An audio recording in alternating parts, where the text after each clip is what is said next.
Hi, everyone. This is episode 742 of People Behind the Science.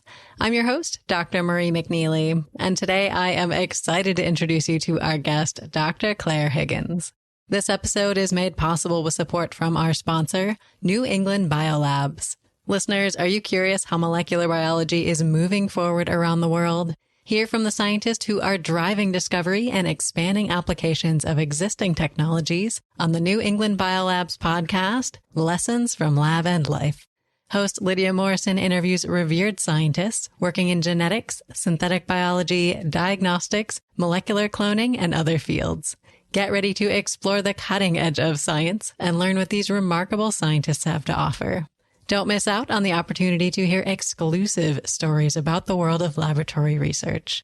Tune in to Lessons from Lab and Life today, wherever you listen to podcasts. And today we'll be sharing fantastic stories from Claire's life and science. So get ready to meet another one of our remarkable people behind the science.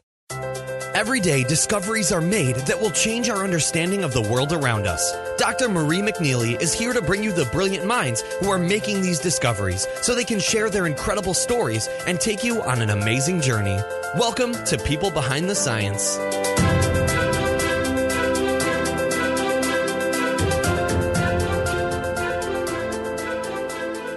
Hello, everyone, and welcome to People Behind the Science. Today, I am delighted to be speaking with our guest researcher, Dr. Claire Higgins. So, Claire, welcome to our show today. How are you? Hi, Marie. Thank you for inviting me to speak to your listeners. Well, Claire, we are thrilled to have you here with us, and I'm looking forward to learning more about you and your wonderful work. But let me first start by telling our listeners a little bit more about who you are and your career path. So, listeners, Claire is a reader or faculty member in tissue engineering and regenerative medicine in the Department of Bioengineering at Imperial College London. She is also president of the European Hair Research Society and vice president of the Institute of Trichologists, a professional association for researchers who study the hair and scalp.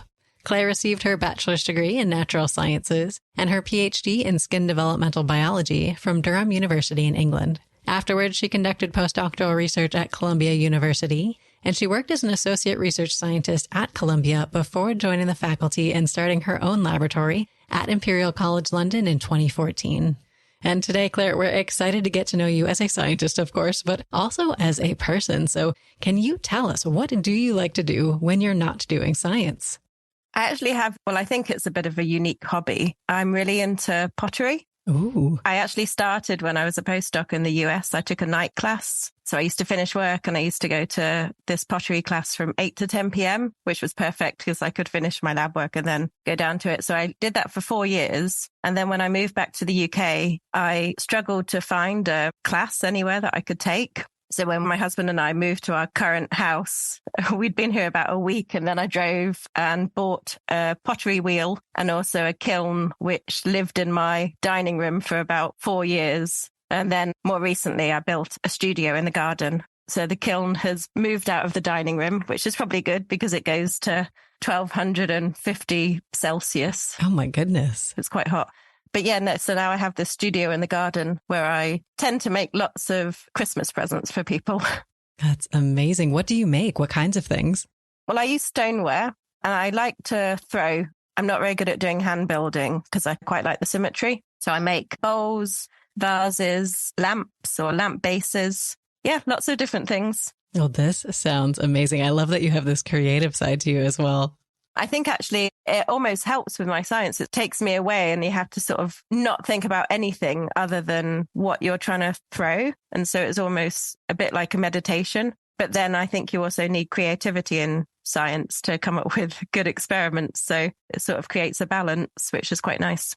Oh, absolutely. I think having these hobbies, having a life outside of science helps keep you refreshed, clear your mind, and then you can approach the science with that clearer head and with that refreshed perspective. Yeah, absolutely. Absolutely. Well, I'd love to talk about your science as well, Claire. I know you're doing amazing work. So how do you describe what you do to someone who's not in your field or maybe not in science at all?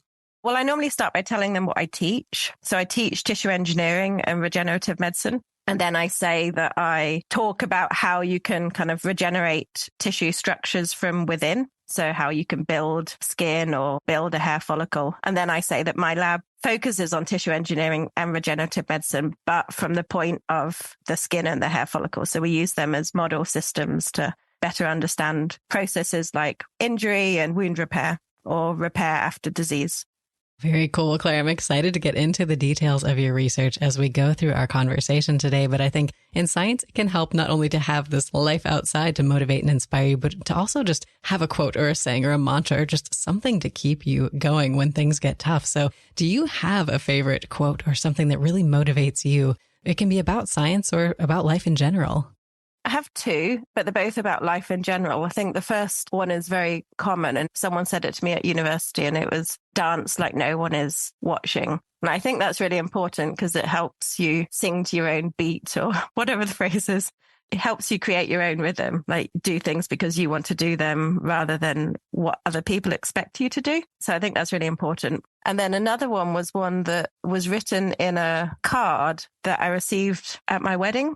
And it's not the destination that's important, it's the journey. And I think that's also a really nice mantra to live by, that everything that you're doing now is, you kind of should live in the moment, right? You shouldn't just think about where you're going or trying to get somewhere really fast, but you should kind of sit back and appreciate what you're doing. You have to enjoy the process because the process is the bulk of it. Exactly, right? So many people, I think, focus on the end point and then forget that actually it's all about just living.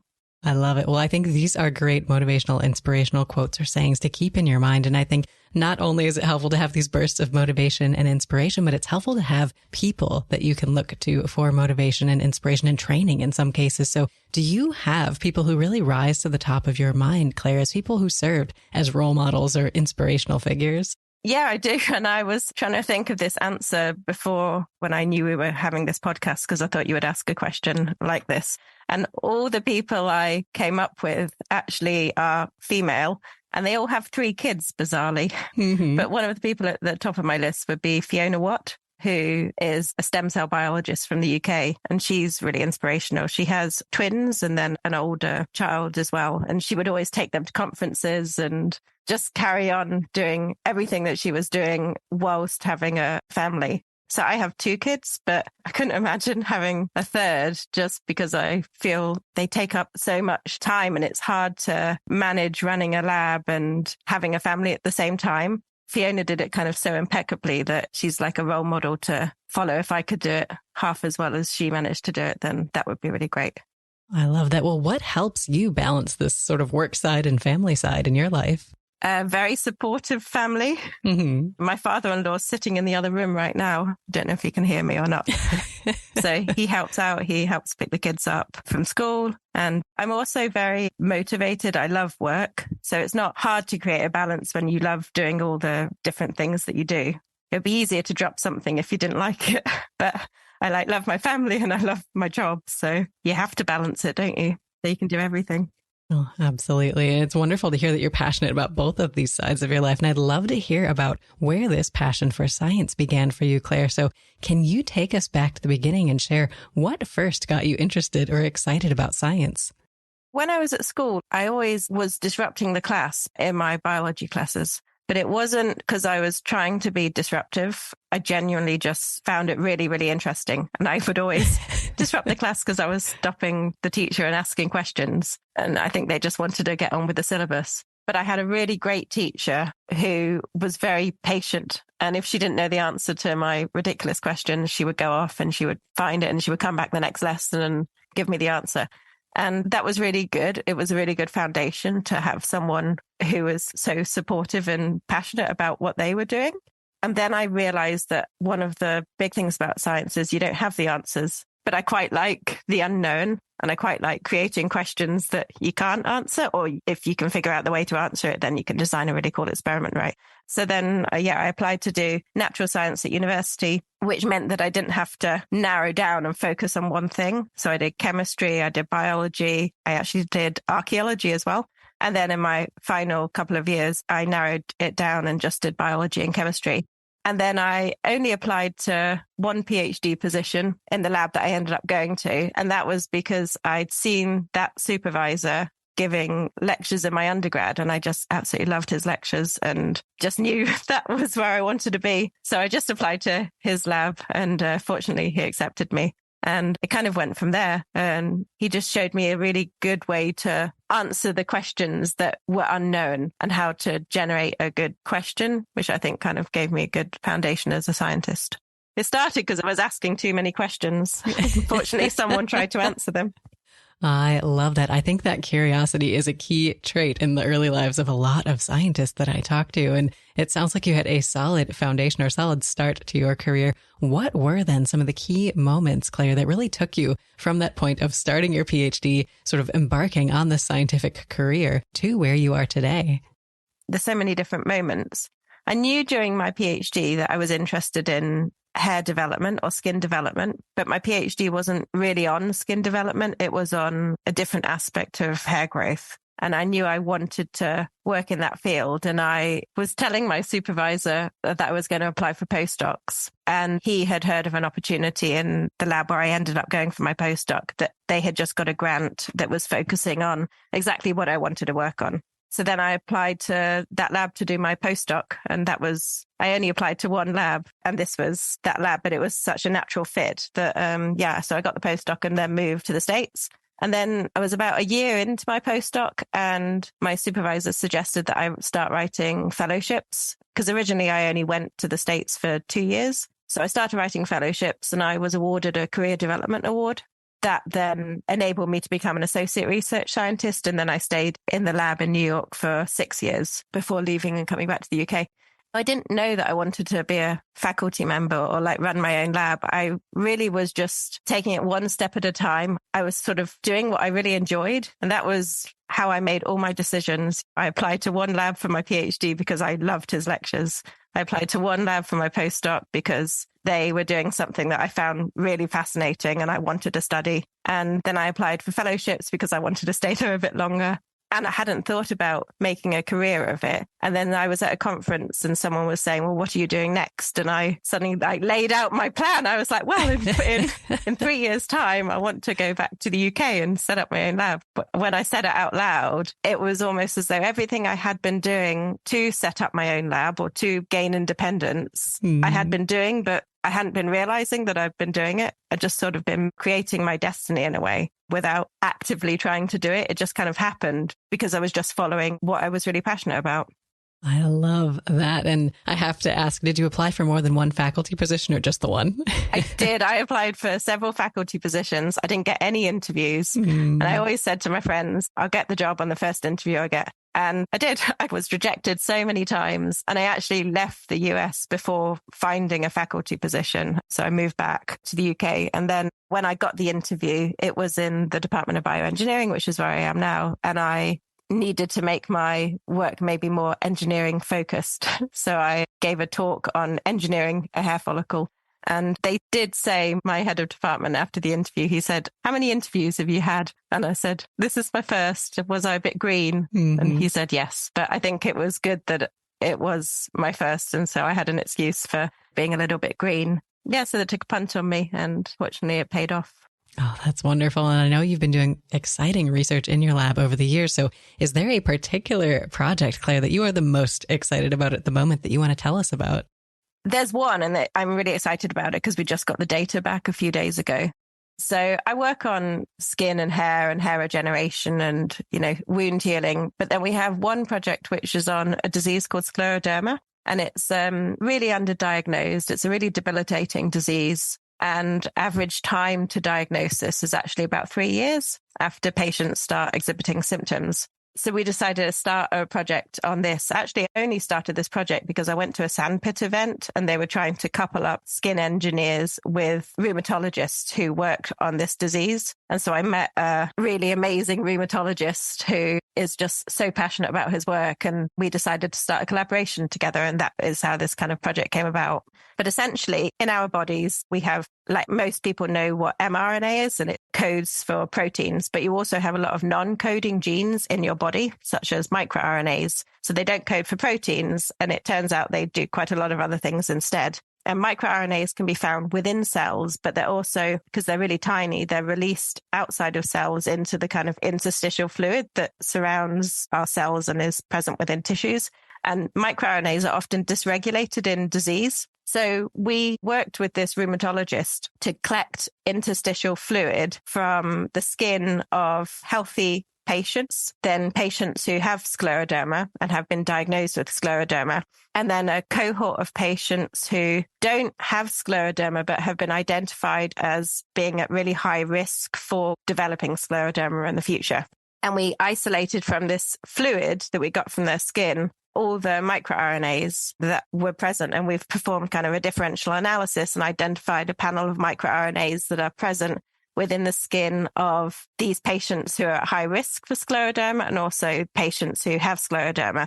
But the idea is now to make a biosensor for these microRNAs that we will put on a microneedle patch or something like that we can press into the skin where it will sense the fluid. And if the microRNA is present, it will be detected by this sensor. And the long-term goal is that we would roll this out to be used on people well before they're diagnosed with scleroderma to try and reduce the time to diagnosis. Instead of it being 3 years, hopefully it would be 3 weeks if we could roll this out and detect these microRNAs in the fluid of these patients.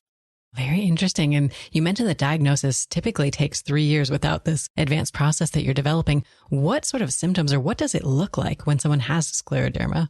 So it's often misdiagnosed as Raynaud's phenomenon, which is quite a common disorder. It affects about 20% of individuals sort of over the age of about 40. And that typically presents as kind of cold fingers or lack of circulation in your fingers. So they go to the clinic with a misdiagnosed as Raynaud's and then they get sent away. And then scleroderma is a progressive disease, so it continues to spread. And instead of just having a lack of circulation in your fingers, you get this fibrotic tissue that develops in your skin. And it can also be systemic, so you can get fibrotic tissue on your internal organs as well. And it can cause a lot of nerve pain. So it's quite painful. And also the fibrosis limits movement as well. So it's quite debilitating once you get it.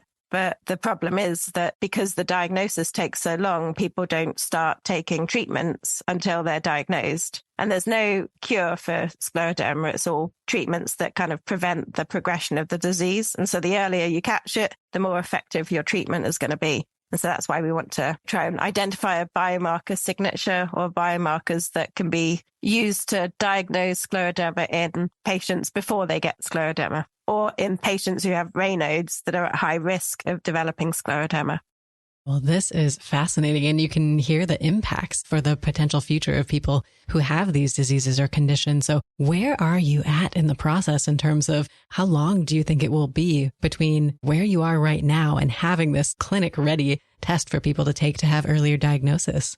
I don't know. It all depends on funding, really. We've got our microRNAs now. So now we want to develop this sensor that we functionalize onto the microneedle. But to be honest, that won't take that long. And then we need to get it approved so we can apply it to patients. But we also want to show that our microRNAs detected at high levels in the fluid, but not in blood. So it would be a test that you can just use on the skin.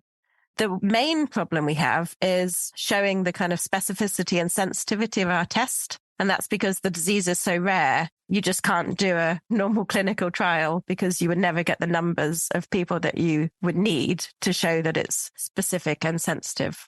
So they're the sort of hurdles we've got to overcome. I'm hoping it won't be, everyone says 5 years. So I could just say 5 years. It's the optimistic estimate.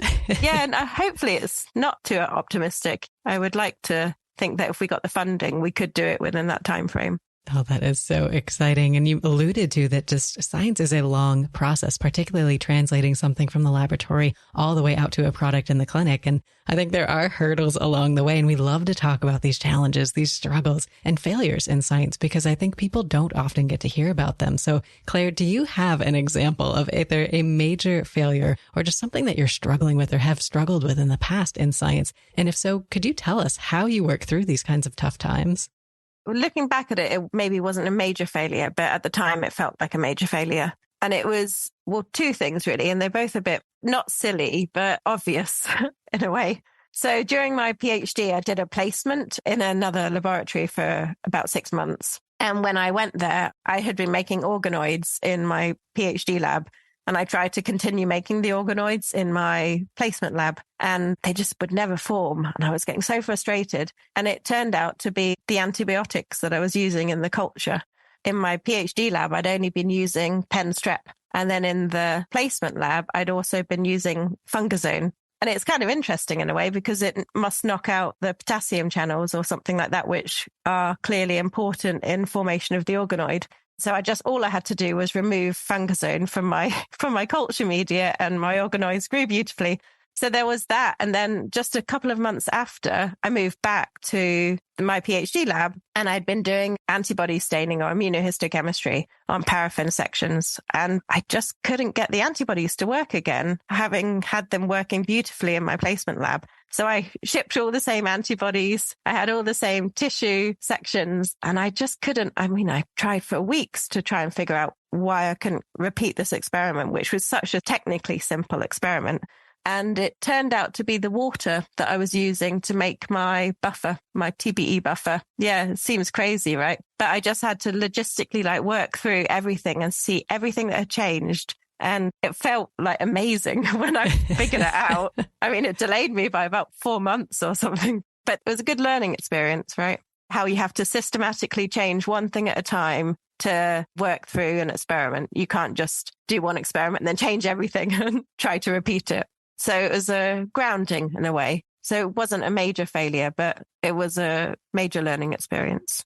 Certainly. And I think both of these stories that you shared really highlight or emphasize the importance of this methodical troubleshooting in science, because I think a lot of people think about it as following the recipe book to do an experiment, but you have to sort of write the recipe book. I was getting so frustrated. And of course, because I was wanting to graduate and stuff, it was really stressful. So what kept you going or prevented you from just walking away from science altogether out of frustration? I guess the feeling when I finally figured it out, I told you that I don't mind asking questions that don't have answers. I enjoy quizzes and things like that. Even if I can't answer it, I still enjoy trying almost. It's the competitive nature in me. So I want to try until I get it right. And I guess science is always a bit of a challenge. It's always pushing you, right? Absolutely. Well, Claire, I think it is so important to share these stories of challenges and struggles in science. And it sounds like, at least in these cases, both had happy endings, which is great news. But listeners, if you want to hear even more stories about the process of science, the exciting discoveries, then New England Biolab's podcast, Lessons from Lab and Life, is your source for staying informed about the most up-to-date molecular biology breakthroughs. Host Lydia Morrison interviews prominent scientists and delves into their research to uncover how their findings affect society in meaningful ways. Tune in to learn from the experts and get a glimpse of the cutting-edge advancements being made by scientists around the globe. Don't miss out on this opportunity to gain new knowledge and stay informed on the latest discoveries. Tune in to Lessons from Lab and Life today, wherever you listen to podcasts. And Claire, I think it's also really important not only to celebrate the successes in science that are big wins, but also the small victories, the happy moments in the lab. So do you have an example of maybe a favorite success story or just a small but meaningful win in the lab that you've experienced that you'd like to share? We had 2 big papers that came out this year, which I'm really proud of both of them because they were both successful, because I think we collaborated with people who really enhanced the project, and it was a very synergistic collaboration. So the first one was a collaboration with a hair transplant surgeon who transplants hair follicles into scar tissue to camouflage the scar. And we worked with him and said, could we take biopsies after transplantation of the hair follicles into the scar tissue? So we took a baseline biopsy and then 2 biopsies at 2, 4, and 6 months after he had transplanted these hair follicles into the scar. And then we analyzed the surrounding tissue. And we found that the presence of the hair follicle within the scar tissue actually facilitated scar remodeling. So that was a really nice story and was obviously only achievable because we had this collaboration. I should say my lab only works on human hair and skin, only on human tissue. When I left my postdoc and moved to the UK, I thought if I'm going to work with animals, we're going to collaborate with other groups. But in my lab, we'll just do human. And so we have to kind of come up with innovative ways of experimenting because we don't have animal models. And I think that challenges you in a way, but it pushes you to find solutions. So that was why we had this collaboration with the surgeon who was already doing these transplantations. And we just kind of took advantage of that to look at how the follicle might be impacting the surrounding tissue. And then the other kind of win was more recent, and it was only achievable because of a collaboration with a neurochemist in my department. So we knew that the cells within the hair follicle were interacting with surrounding sensory neurons. These sensory neurons wrap around the follicle, and our hair follicle cells were almost sending a signal to them, but we didn't know what the signal was. So we started working with this neurochemist who has developed this technique to measure neurotransmitters in real time. And she uses this technique to measure neurotransmitters in the brain in mice in real time. So she worked with us to adapt it so we could analyze cells in culture. I think it's the first use of this technique in cells in culture. And we were able to use it to show that our cells, what they were releasing that was enabling to communicate with these sensory neurons. So that was quite cool. Absolutely. And listeners might be familiar. My background is actually in neuroscience. So this is a project that I was particularly excited about as well. And I think this interaction between the nervous system and the hair follicle is something that I at least took for granted. So can you talk a little bit about your interest in this particular area? Yeah, so I guess it's well known that like if you brush your hair or you touch your skin, that you are directly stimulating the sensory nerve endings that are present within your skin, and it's full of them. And so that is what detects the mechanical stimulation, and that the sensory nerve ending is able to send this information to the central nervous system in the brain. And we just wondered why there was such a cluster of these sensory nerve endings around the hair follicle in particular regions of the follicle as well. It's not just like the sensory nerve endings are everywhere in the follicle. They concentrate in this region of stem cells at the top of the hair follicle. And so we wondered if there was more to this than just the physical presence of sensory neurons around the follicle. We thought maybe the follicle is communicating with the sensory neurons somehow. So first, we had to sort of develop a cell culture method, and we wanted to know if the follicle cells were responding to this mechanical stimulation. So we cultured our hair follicle cells and we mechanically stimulated them and looked to see if they would respond by increasing their intracellular calcium, which they did. So then we used a drug that blocked these mechanosensitive ion channels that you normally get on sensory neurons, and we put that on our hair follicle cultures and mechanically stimulated them. And sure enough, they were not able to respond to the mechanical stimulus. So it was the ion channels that were facilitating this increase in intracellular calcium. And then we set up a co-culture of hair follicle cells with sensory neurons. And we mechanically stimulated the hair follicle cells. And we saw that the sensory neurons responded to this mechanical stimulation of the hair follicle cells. So we realized that they must be communicating or sending out a signal. So we then used a drug that blocked synaptic vesicle release. And when we put that on our hair follicle cells and blocked the synaptic vesicle release and stimulated the hair follicle cells, the sensory neurons were no longer able to respond to us stimulating the hair follicle cells. So then we knew it was something that was being released in this synaptic vesicle. So we started this collaboration with the neurochemist to try and figure out what was in the vesicles that could be facilitating this interaction. And we used a technique called fast scan cyclic voltammetry, which enabled us to detect the hair follicle cells were actually releasing the mood regulating neurotransmitters, histamine and serotonin, in response to us mechanically stimulating them. And we did a few other experiments, actually, which kind of helped round off this piece of work. One was we blocked the histamine and serotonin receptors on the sensory neurons. Then we stimulated the hair follicle cells. And when the receptors for histamine and serotonin were blocked, the sensory neurons were not able to respond to us stimulating the hair follicle cells. So we knew it was histamine and serotonin being released that was actually facilitating this communication between the hair follicle and the neurons. And then we also looked in skin because we thought, well, maybe this is something or a property that all epithelia in the skin have, hair follicle epithelia and skin epithelia. And so we repeated the experiments mechanically stimulating skin cells, and they release histamine, but they don't release serotonin. So that was really interesting. So the hair follicle uniquely releases serotonin in response to this mechanical stimulus.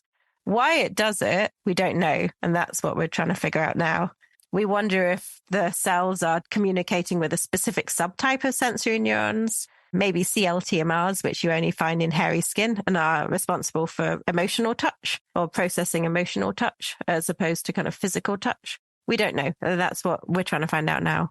Oh, well, Claire, these projects are absolutely fascinating. Congratulations on these 2 new papers. And I think when you have these wins in science, it can motivate you to work even harder in the lab. But we try to encourage our listeners to take a break, to have a life outside of science, and to read broadly to expand their minds. So do you have a particular book that you've really enjoyed, whether it's related to science or not, that we can all add to our reading lists? So I have The Immortal Life of Henrietta Lacks, and I guess that a lot of people have probably recommended that book, but I really enjoyed it because, well, I do a lot of cell culture. Like my postdoc was essentially all cell culture. And in my department, I'm the only group that has our own cell culture suite. Everyone else uses a communal suite. Like that's how much cell culture we do. And in this book, well, obviously the story is really interesting. And because we only work with human cells, there's a lot of the story is about kind of ethics and consent, which is very relevant for our work. And then it kept on dropping names in like gays or different people. And we use all their medias in the lab. So their names are in all the products that we use to culture our cells. So that was kind of cool to read that and see what relevance it had and what impact it had on the work that we do today. So that was a nice book. Well, thank you so much for this book recommendation. We will absolutely add The Immortal Life of Henrietta Lacks to our reading list for our listeners to find there. And I think one of the other things that's wonderful about careers in science, not only getting to work on cool projects, but getting to go to cool places. I think people don't necessarily realize how much travel you have the opportunity to do as a scientist, to go to conferences, to work with collaborators around the world. So do you have a favorite place that you've gone for science, Claire?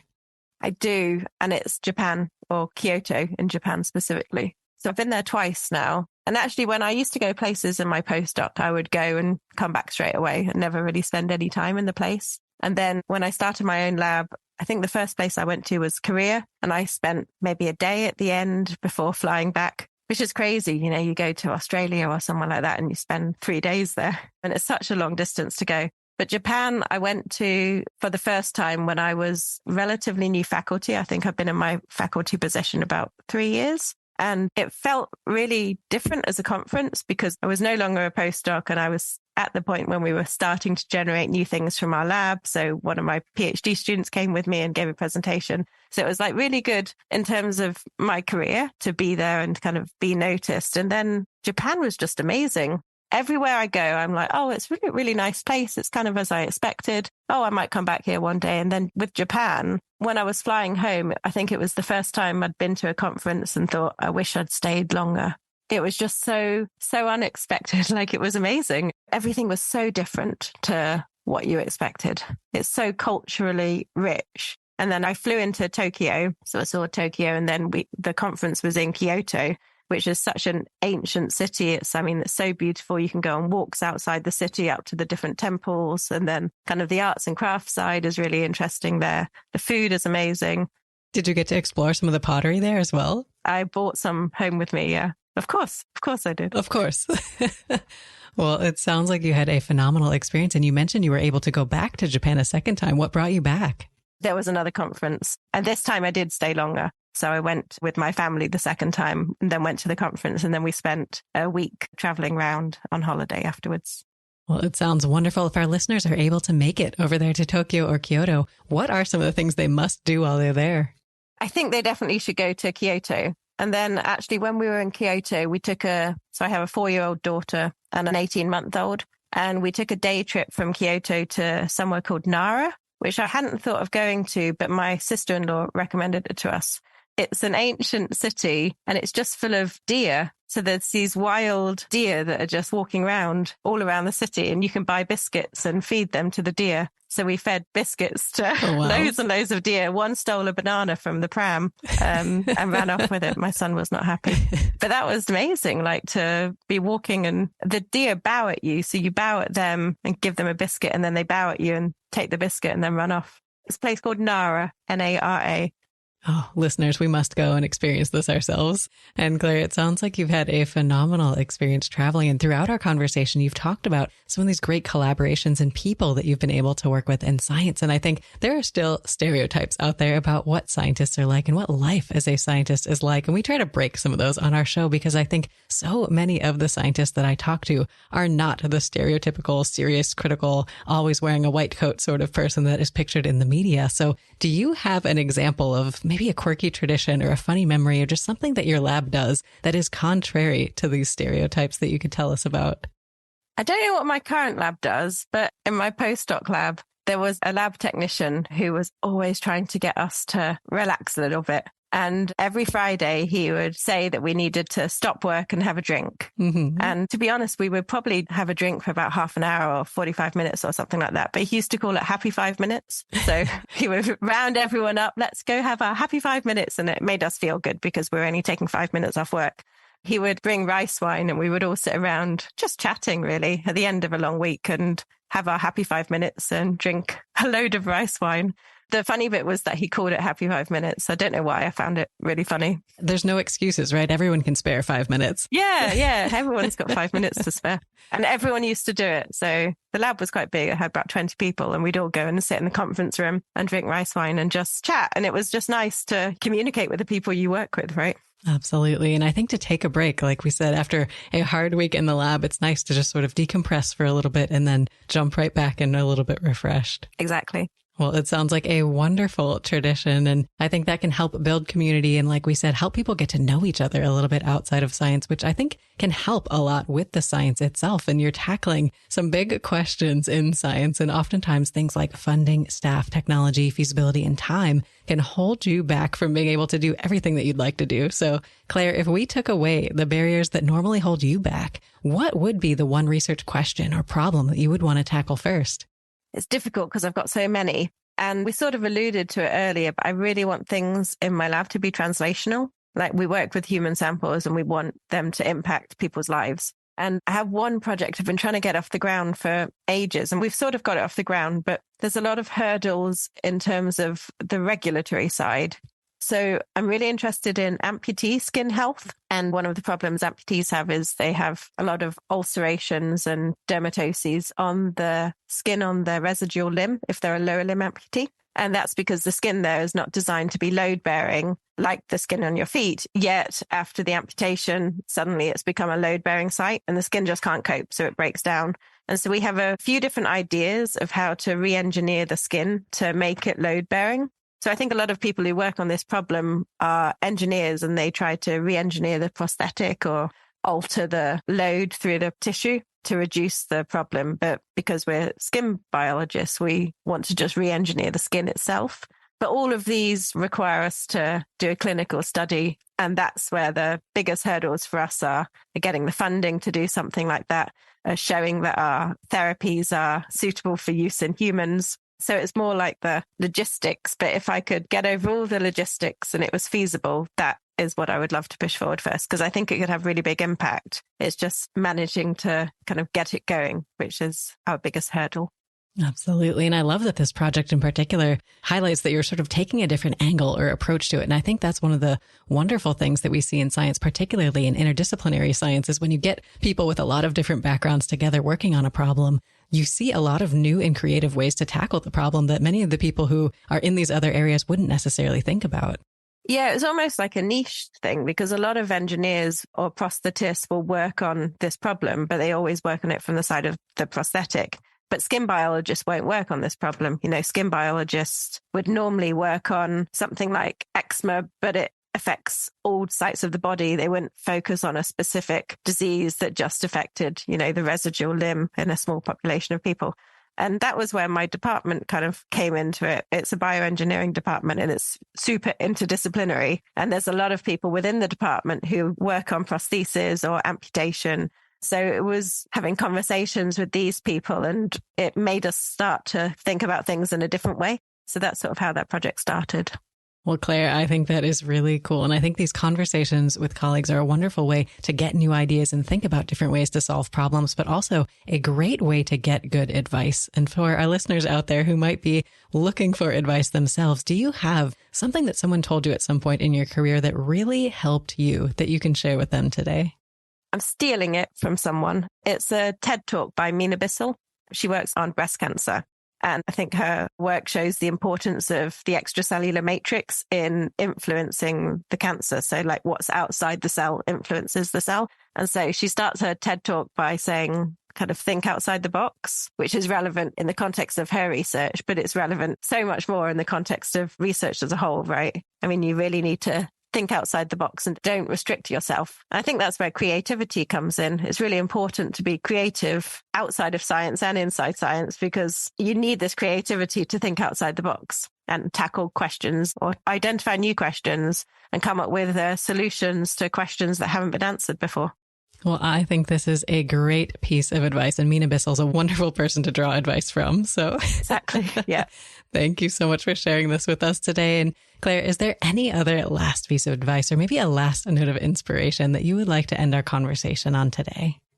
I don't know if it was told to me as a compliment, but I'm going to take it as a compliment. Someone once said that I'm a bit like Tigger as opposed to Eeyore, in Winnie the Pooh. Mm-hmm. And I think you need to be a bit like Tigger because you're continuously writing grants that get rejected and papers that get rejected. You have to just brush them off and bounce back, right? Else you won't get anywhere. And it's one person's opinion, or maybe 2 or 3 people's opinions, but it doesn't mean that your paper isn't going to have impact or your grant won't have impact when it eventually gets funded. You have to take that attitude. So I try to, as much as I can. It's difficult, but that would be my piece of advice.